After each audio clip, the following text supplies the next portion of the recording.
Bonjour, je m'appelle Pepoukaï Bardouille.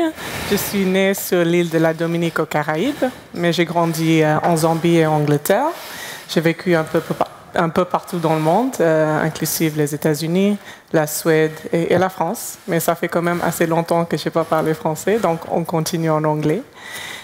I have an interesting academic background. I studied environmental. En fait, j'ai étudié la gestion de l'environnement notamment, et je suis passionnée par des questions de réduction de la pauvreté et de défense de l'environnement. J'ai travaillé aux Nations Unies avec la Banque mondiale et aussi avec McKinsey pour essayer de résoudre des problèmes mondiaux du point de vue des sociétés et des organisations gouvernementales. Je travaille à Washington, D.C. et je fais des travaux de coopération sur l'accès à l'énergie. Merci beaucoup. Je voudrais maintenant me présenter. Je suis Emmanuelle Léger et c'est un plaisir pour moi de vous présenter PEP. J'ai décidé de l'inviter aujourd'hui. PEP Kaye-Bardou, c'est un super nom, franchement. Pepoukaï Bardouille, c'est le plus joli nom après un jazzman très célèbre. Alors, je reviens au sujet. Nous nous sommes rencontrés en 2011 lors du lancement du programme Accès Énergie à Oslo. Et je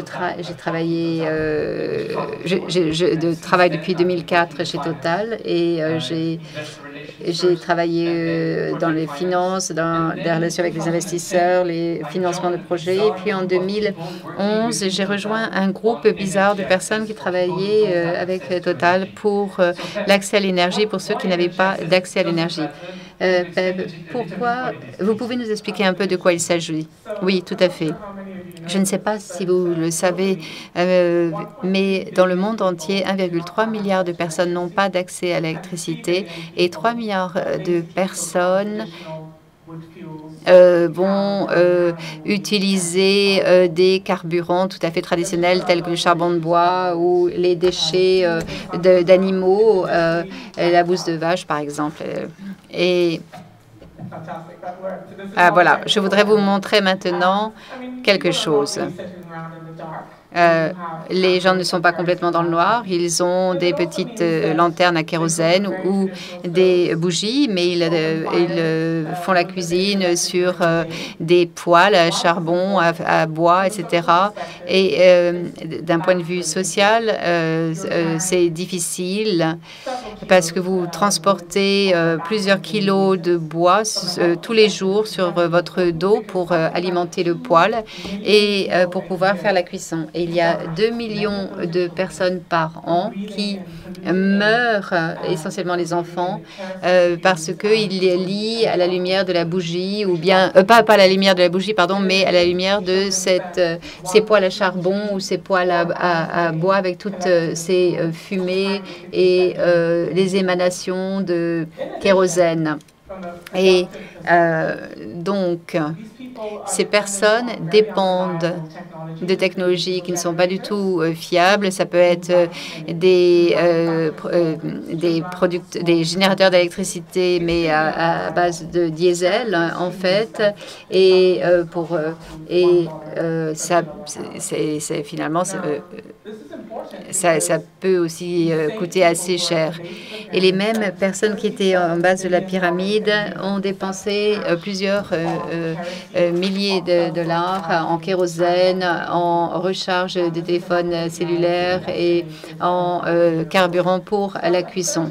Donc, 37 milliards, il y a un marché alors possible de 37 milliards de dollars. Alors, pourquoi Manuel se balade avec ses lampes dans le noir? Eh bien, ce sont des exemples d'alternatives sur le plan de l'éclairage, mais il y a beaucoup d'autres alternatives sur le marché pour améliorer tous les systèmes de cuisson.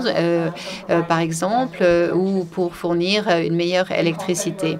Ça coûte entre 5 $ et 500 $. Et je pense que, puisque c'est un marché de 37 milliards de dollars et qu'il y a des solutions qui existent, comment on peut vraiment couvrir ce marché? Eh bien, on peut se demander maintenant pourquoi Total est là et que fait Total.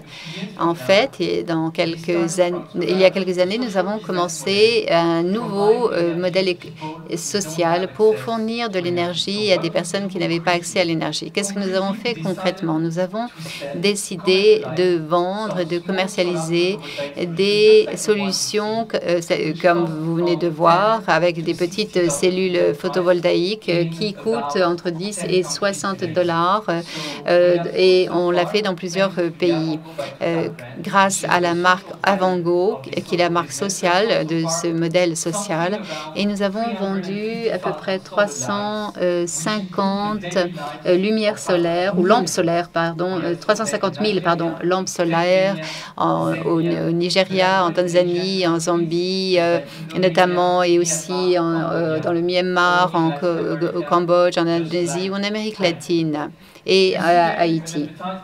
Vous voyez une publicité de ce modèle social et il faut comprendre que ces 350 000 lampes solaires, ça représente finalement l'amélioration pour la vie de 1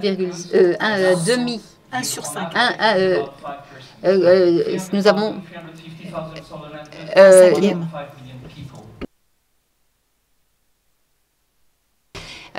donc, nous avons facilité la vie de bon nombre de personnes.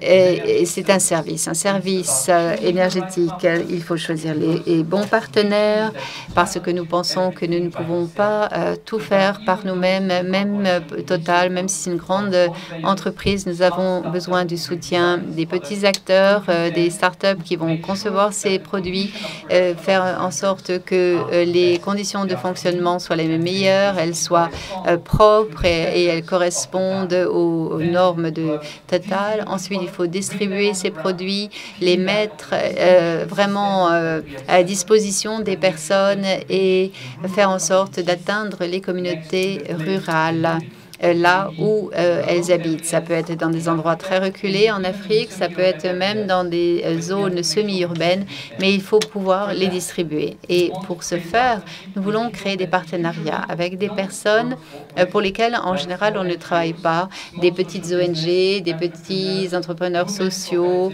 Nous avons essayé de bon nombre de façons différentes d'atteindre le consommateur final.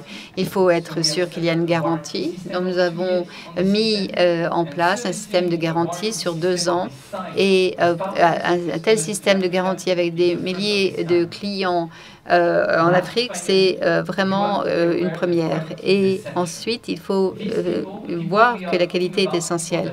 Les personnes dont on parle, les personnes dont parle PEP, ils sont trop pauvres pour qu'on les trompe sur la qualité. Et par conséquent, et ça c'est un élément clé sur lequel nous travaillons, PEP et moi chez Total. Oui, tout à fait, c'est un exemple de coopération à travers pas mal de sociétés depuis des petites start-up jusqu'à des grandes sociétés telles que Total. Et nous faisons cela aussi en partenariat avec la Banque mondiale et nous développons des normes de qualité qui permettent d'ouvrir le marché. Quand vous avez des produits de forte qualité, les gens croient en ces produits et veulent les acheter. Et vous pouvez être sûr que ces gens veulent acheter ces produits. Voilà un des exemples du travail que nous faisons. Mais en plus, à part ces lampes d'éclairage ou ces solutions d'éclairage, il y a beaucoup d'autres choses. On travaille notamment sur les mini-réseaux. Ce sont des mini-systèmes d'énergie distribuée. Ça peut être basé sur le solaire, sur d'autres choses, mais il faut comprendre quels sont les défis sur le plan opérationnel tout au long de la chaîne de valeur. Et ils ont du mal, par exemple, à trouver du carburant. Est-ce qu'ils ont du mal à faire le marketing? Est-ce qu'ils ont du mal à facturer les consommateurs et collecter l'argent? En plus, on regarde les conditions de l'écosystème, c'est-à-dire l'environnement réglementaire, les financements aussi. Est-ce qu'il est disponible? Est-ce qu'ils ont besoin de subventions pour couvrir certains coûts de connexion? Et est-ce que vous pouvez trouver d'autres sources de financement innovantes, tels que le financement participatif, par exemple, et voilà de nouveaux produits sur le marché. C'est une société Sun Edison en Inde ça c'est tout à fait récent. C'est un entrepreneur local qui vend de l'électricité à partir de ce système solaire. Cette femme vend cette énergie solaire. Elle est aidée de sa fille. Là, c'est le type de travail que l'on voit. C'est un système autonome et c'est une solution tout à fait de qualité. Pourquoi Total fait cela? Eh bien, vous savez tous que Total est une grande société pétrolière. Total devient une société solaire. Nous avons acquis il y a 3 ans la 3e plus grande société solaire. Et même si donc lentement nous devenons une société vendant de l'énergie ou produisant de l'énergie. Est-ce qu'on peut laisser de côté 1/5 de l'humanité qui n'a pas encore accès à l'électricité? Si vous êtes vraiment une société impliquée dans le domaine de l'énergie, est-ce que vous pouvez oublier 1/5 de la population? Et c'est la raison pour laquelle nous avons monté ce business. Et la deuxième chose, c'est l'innovation. Vous savez probablement que dans une grande entreprise telle que Total, l'innovation, c'est quelque chose de difficile parce qu'il y a des résistances partout. Et pour nous, ce business social, si vous voulez, était la façon de tester sur place de nouvelles approches. Et on pense qu'on connaît cela, mais finalement, on ne connaît pas si bien cela. Je vais vous donner un exemple. La semaine dernière, j'ai discuté avec le directeur général du Burkina Faso qui me disait que pour la première fois, il y avait une remontée d'informations des gens du Burkina Faso et pas seulement des consommateurs. Ça veut dire que même si ça faisait 4 ans qu'il vivait là, pour la première fois, on comprend ou il comprend les gens avec lesquels il avait vécu ces dernières années parce qu'il a compris l'essence des besoins énergétiques. Et enfin, comme Pep l'a mentionné, il y a un véritable marché potentiel. On veut être engagé, évidemment, et on veut pouvoir couvrir les attentes des personnes. La personne était le directeur général de Total au Burkina Faso. Voilà. Donc, nous collaborons. Évidemment, il y a encore beaucoup de travail à faire. On ne peut pas rentrer chez nous comme cela. Pourquoi? Parce que l'accès à l'énergie, c'est un des nombreux problèmes au monde.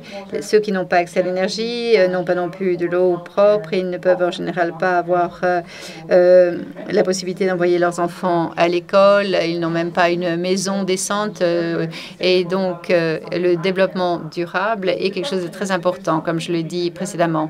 Est-ce que l'on peut apprendre quelque chose de notre expérience sur cet accès à l'énergie qui puisse être applicable dans d'autres secteurs? Et voilà les leçons. 3 leçons. D'abord, c'est possible de transformer le marché. Et il y a une partie du marché qui sera toujours trop pauvre pour pouvoir se permettre les produits que vous offrez. Mais il y a une grande partie des personnes prêtes à payer. Vous pouvez être pauvre, mais vous pouvez être client. Et deuxièmement, la coopération entre le secteur privé et public est importante et possible. Il faut avoir des sociétés qui ont des réseaux de distribution importantes. Il faut travailler avec des gens comme cela. Et enfin, il faut avoir une analyse rigoureuse, faire les bons calculs pour avoir le bon modèle économique et pour pouvoir ensuite avoir la bonne échelle. Et en fait, avec les sociétés avec lesquelles on parle, le défi le plus important, d'après nous, c'est pas de savoir si on peut trouver un client ou quelqu'un qui peut payer, mais c'est est-ce qu'on peut produire les produits suffisamment vite pour avoir accès au marché qui vous attend. Voilà. Effectivement, ça nous a pris 5 ans pour montrer que c'était faisable. Et maintenant, il y a plein de filiales de personnes qui viennent maintenant me voir en disant plus de 15 filiales qui ont lancé des initiatives en matière d'énergie et d'accès à l'énergie. Donc, quelque part, le concept est bon. On a travaillé dur, d'arrache-pied, on a eu le soutien du management, on a eu les ressources pour tester. On a testé et maintenant c'est un business et nous avons besoin de le faire en tant que business. Et ma conviction, c'est que c'est un business. Il y a des opportunités de marché et en même temps, il ne faut pas oublier la dimension sociale. Est-ce que ça peut devenir un business de plusieurs millions de dollars? On verra. On se donne rendez-vous dans 5 ans.